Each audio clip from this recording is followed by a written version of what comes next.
Alright, today I'm going to take out the original speaker, Jensen Ceramic, that was in my 1964 Super Reverb, and put it back in the Super Reverb. This is that two-stroke amp that I built several years ago out of Dave Hunter's guitar handbook, or guitar amp handbook, I think it was.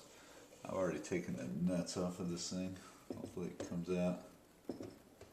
Should probably remove the tube, make it easier. So, kind of stuck here. Probably will have to remove this tube. Oh, that's great. Let's see, 5Y3. A vintage silver tone 5Y3 rectifier tube. That's a good amp. I just made it with the parts that came with the kit. It is a kit, they still sell it. This is not the easiest thing to get out, is it? I guess I'm gonna have to, this is a EL84, I think. E34L. This speaker has been reconed at Orange County Speaker, it says right here. Garden Grove, 714-554-8520. That's a good company for recones. The reason I took it out of the Super Reverb is I had a 66 that had the CTS Jensens in it, which are the speaker of choice by Stevie Ray. I think Cesar Diaz stashed a bunch of those CTS ceramics. And my 66 Super Reverb has the CTS, so it was louder than the 64, and I could not figure out what was causing the difference, so I figured it was the speakers. So in the Super Reverb I've got two of these Jensen Ceramics, which probably... Alright, as you can see, I've got both Jensen Ceramics. One thing I noticed is that they've been reconed by two different people, or companies. You can see this one has the little dome dust cover with a little felt in the center. Same cone though. I think it's got the dope around the edge. Let's see what this cone looks like. This one's pretty much the same cone, but just a felt cover on the inside of the voice coil. That keeps dust and crud from getting in there and causing it to sound grindy, crunchy. That's the two different cones, and maybe one reason, I don't know, these cones may not even be broken in that well yet, but we're going to break them in. Now on this amp you can see that I did the Jensen Ceramics catty corner from each catty corner, and I'm not sure why I did that. Normally, I think I just did it as an experiment, which I love to do. Normally they'll put the two Alnicos on the top, I think, and then two ceramics on the bottom, give it a little more bass punch. But here's the Legend 1028K Eminence. It's a great speaker. And here is a silver frame C10R from 1960, which is also a great speaker. The one thing you have to watch out, they're cheap on eBay, but they usually don't have the right cone. They usually have a smooth cone or some other type of cone for an organ. So a lot of times you have to get these reconed, and even if you don't, you know, most of the time they need reconing anyway because the voice coil is rubbing or something. So this is what I had in there now on all these videos that you've heard lately. One thing that I do like about this amp is it still has the original plug, And no matter what everybody tells you about 3-prong plugs, you don't absolutely have to change them. If you have a vintage amp that you don't want to change, don't change it. You can ground these amps by running 2 together and have the other one grounded, which is what I do all the time. But that's the original 1964 plug. And so we're going to take these 2 out, put the Jensen's back in, and I'm going to put this Eminence back in my 2-stroke over here. Thing you always should do to make sure they're all wired correctly and all the speakers move in the same direction, you'll get out of phase problems on multiple speaker cabs. But as you can see, there is no positive and negative marking on the terminals. So what you do is you take a battery. This is the plug that's plugged into the speaker, and I've got the jumper on the ground to the ground of the battery. Now I hit the tip with a, see how the cone's pushing forward? Can you see that?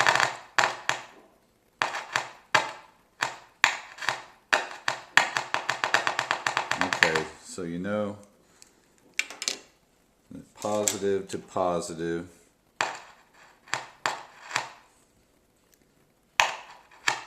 Actually, I don't even know where these wires are hooked up. Oh, here it is. I've got a positive. So I know which terminal. I can mark them now. But just because, even if they're marked on the speaker, positive, negative, doesn't mean that they wired them correctly. Sometimes they'll switch the wires that go to the voice coil. These wires in here, sometimes they'll switch those, which I've had that happen before. And they'll put them on the wrong terminals so that it may be marked wrong, and then you'll get one speaker that's going the opposite direction of the other 2 or 3 or 4 or whatever.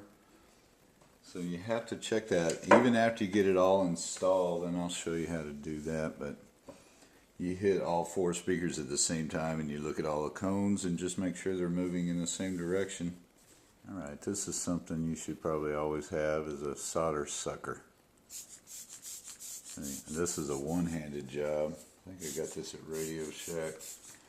They make all kinds of different ones. But the tip gets hot, melts the solder, and then the suction on this bulb sucks the solder up. So to get this wire out, yeah, if you do a lot of switching out, you got to have one, because you don't want your solder to build up and build up. Eventually you may drip it onto the cone or something. Okay, that one's out. Still got some squirted out in that glass of water. Get rid of this extra.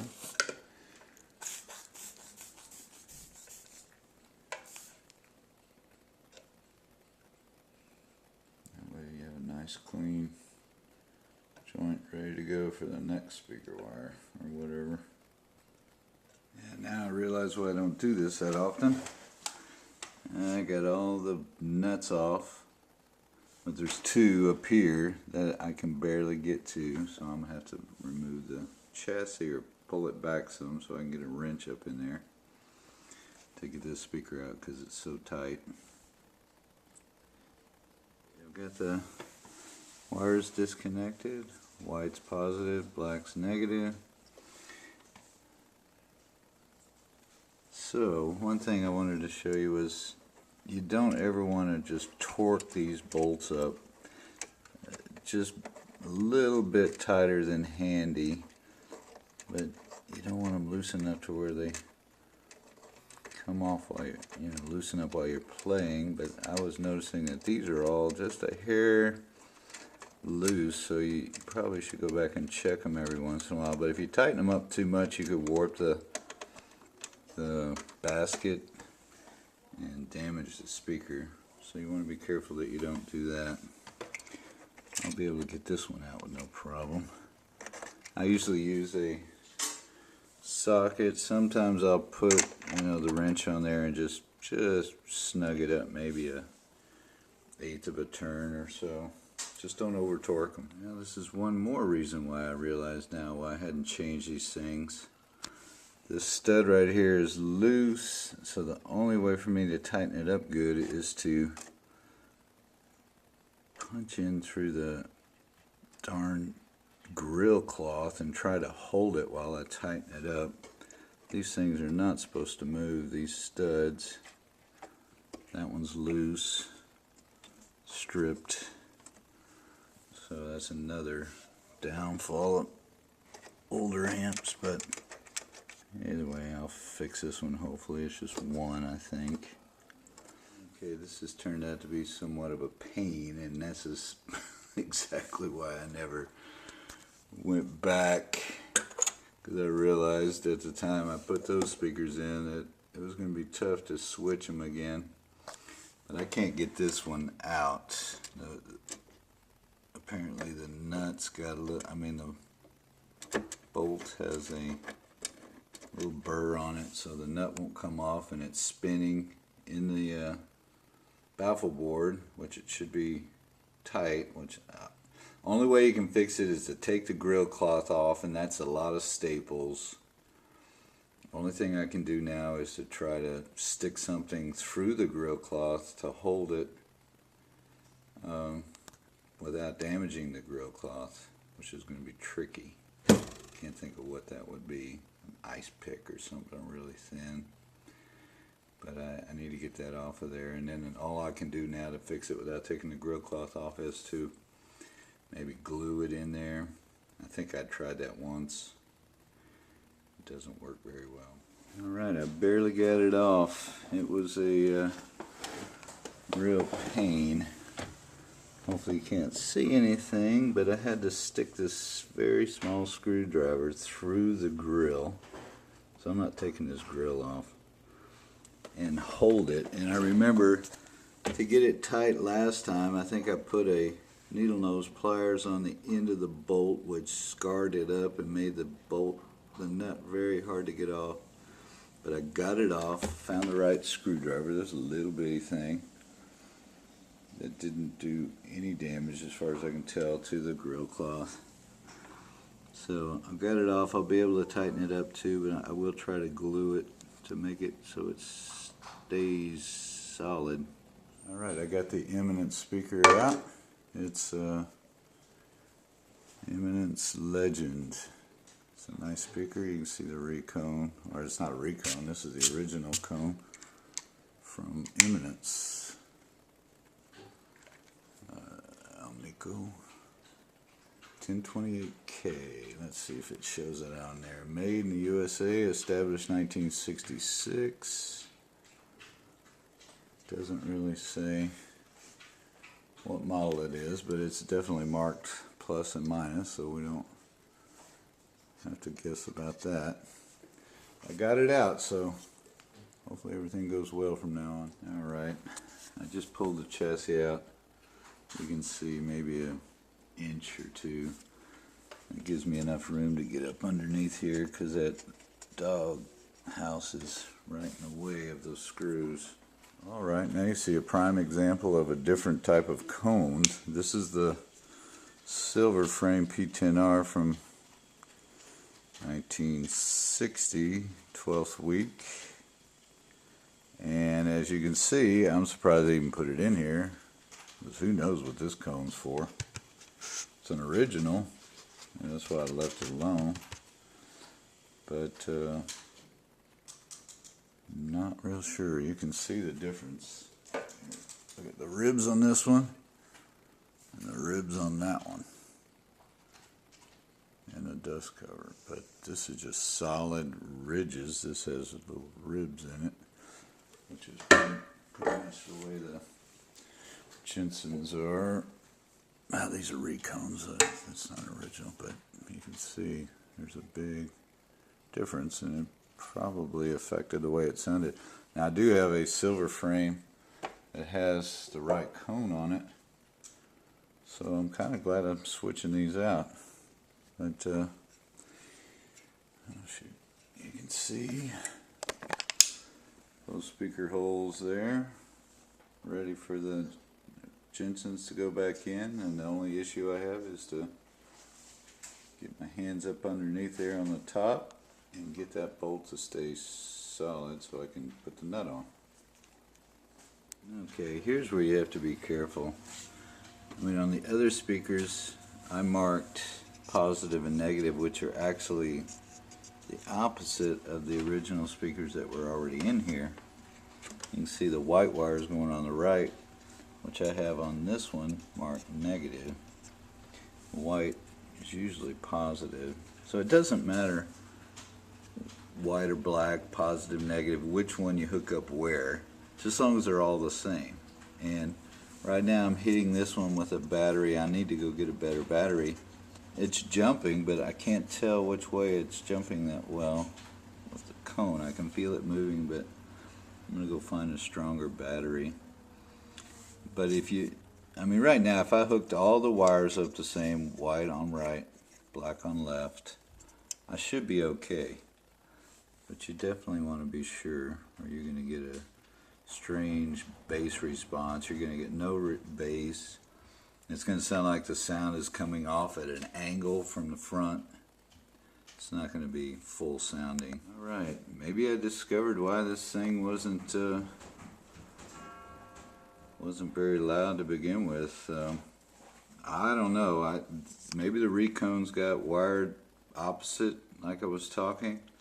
Right now it seems like two of my speakers are opposite from the other two that were originally in here. So if I were to put the white and the black here, it would be the reverse of this, white on right.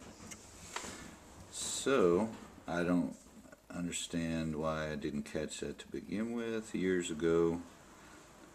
Maybe I just never checked this thing, or I checked it and forgot. But we're going to see if we can make this thing work right. Well, I've definitely confirmed, and it's very hard to see.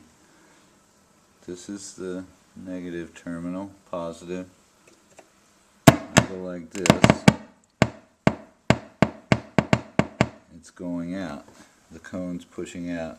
But do this one the same exact way. Can't see it. The cone's going in. So that would not sound good at all. So over here, these wires are going to have to go the opposite. White over here, black over there. Okay, I'm a little bit puzzled as to why my speakers are wired the opposite. And now I've actually got hope that maybe that was the issue in the beginning and I just didn't catch it, which I don't believe that, but either way, what I'm going to do now is I need to put this on the tripod, but I'm going to touch the battery to the speaker jack or plug and see, confirm. I don't have the speakers soldered yet, but I'm just going to confirm that they're all moving in the same direction. Alright, it's a little bit tough to get in here, but put the negative there, positive.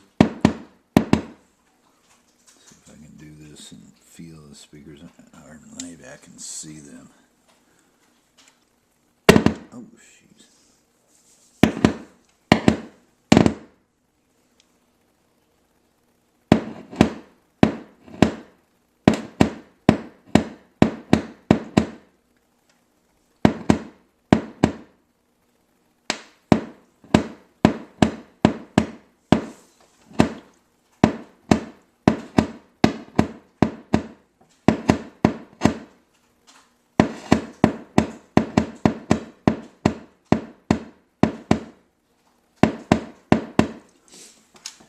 Well, it sounds good, and it looks like they're all moving in the same direction. So, let's see. That might have changed the whole... Alright, what I thought was going to be a quick, simple job turned out to be a little bit more than what I expected. It's also much better to take out the reverb pan, which I forgot about, on this last bolt way under here, and the darn pan gets in the way, and I'm too lazy to take the darn thing out. So I'm going to fight, but I'll end up taking it out eventually. To tighten up that one bolt, see, I just use a socket kind of, yeah, you go around like a tire. Try to make sure they're even at first. And of course I found at least 2 or 3 stripped ones that I'll have to go back in and stick that screwdriver through the grill, which is a total pain.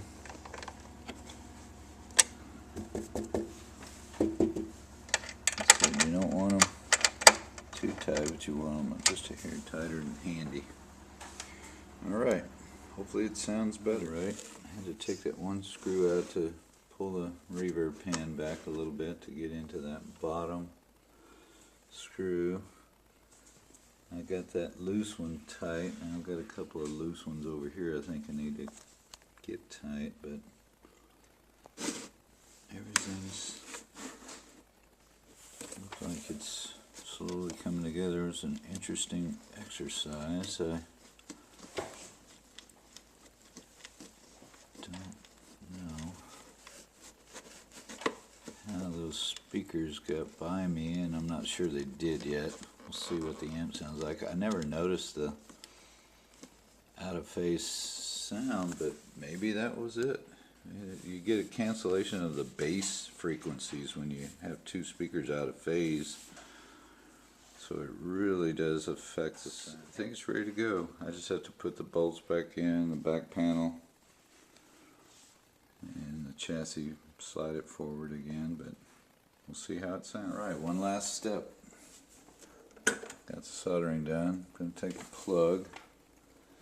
I'm going to go negative on the sleeve and positive on the tip,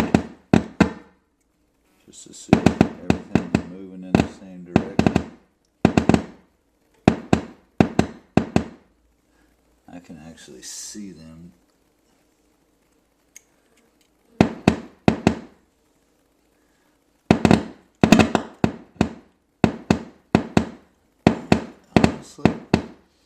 Honestly, it seems like it's louder already. I don't know.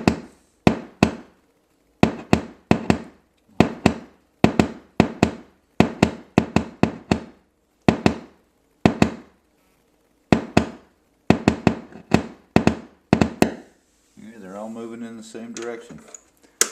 Good deal.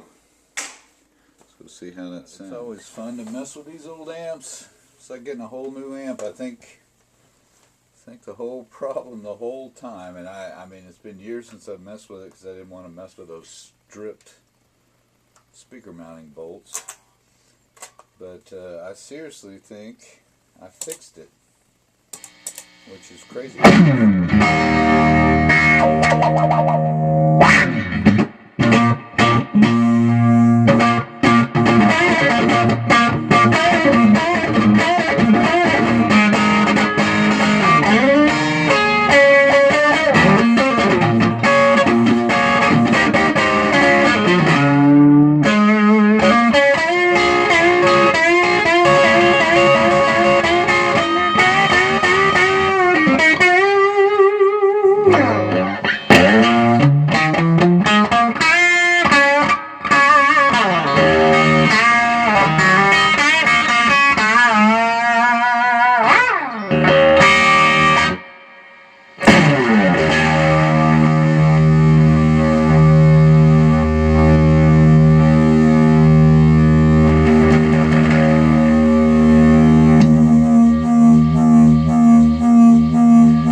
Anyway, I think the amp is back.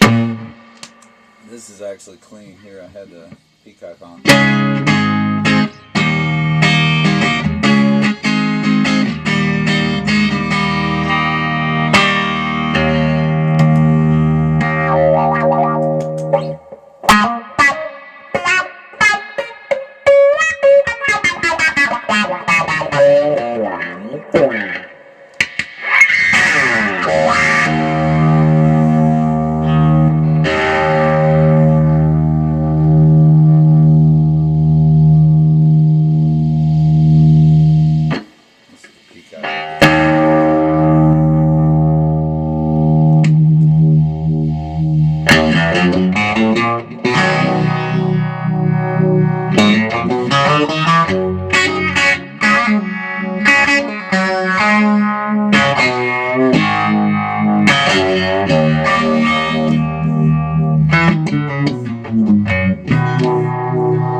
Alright, you get the idea that the amp is back, man. It's like having a new amp.